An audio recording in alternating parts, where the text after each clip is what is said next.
Maana tumeshazoea maonesho ya biashara, maonesho ya kilimo 88, maonesho sijui ya sayansi na teknolojia. Tumeshashuhudia maonesho mengi yakifanyika duniani, lakini dunia haijawahi kushuhudia maonesho ya mpira wa miguu, yani football exhibition. Dunia haijawahi kushuhudia. Kwa leo ilikuwa maalum kuja kufanya maonesho ya mpira wa miguu kwa maana ya football exhibition. Tulikuja kucheza mpira mkubwa, kuja kucheza mpira mzuri. Tangu tumeanza ligi msimu huu, sio Simba tu, hakuna timu yoyote ya ligi kuu ya Tanzania ambayo imewahi kucheza mpira huu ambao Simba tumecheza hii leo. Ni mpira ambao unaburudisha kuanzia mwanzo. Ni mpira ambao kila ukiutazama unasikia raha kweli kweli. Ni mpira ambao una enjoy to the maximum.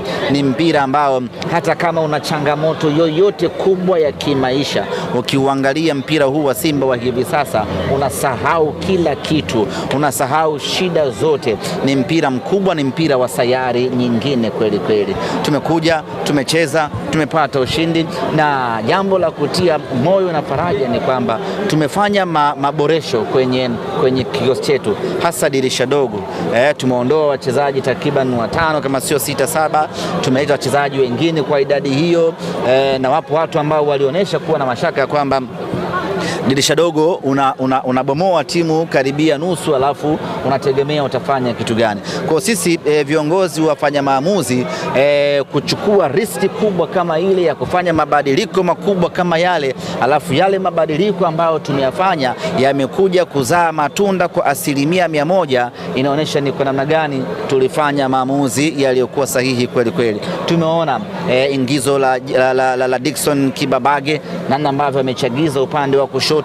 Tangu amejiunga nasi amekuwa na msimu bora kweli kweli, lakini tumeona vile vile Aniset Ura akifanya kazi kubwa, akihama kushoto, akihama kulia, yani anafanya kazi isiyomithilika. Lakini tunamuona Libase Geye mechi yake ya pili ya ligi kuu ya NBC anafunga magoli mawili na magoli ya mbali, anapiga mbali kweli kweli, na kama haitoshi kila mechi anakuwa ni man of the match. Kwa hiyo unaweza kuona mwamba wa Lusaka, wapo watu walikuwa na mashaka mengi, lakini tumemuona mwamba wa Lusaka kazi kubwa ambayo anaifanya. Anacheza, anafundisha, anaelekeza na anasaidia timu kwa ujumla. Lakini tumeona Ino Josephine Loemba. Hamjawahi kumuona live Ino Loemba, ndugu zangu waandishi wa habari. Leo ameingia dakika ya 70, lakini umeona matusi ambayo ameyafanya. Anachukua moja na achia, yani kusema kweli sisi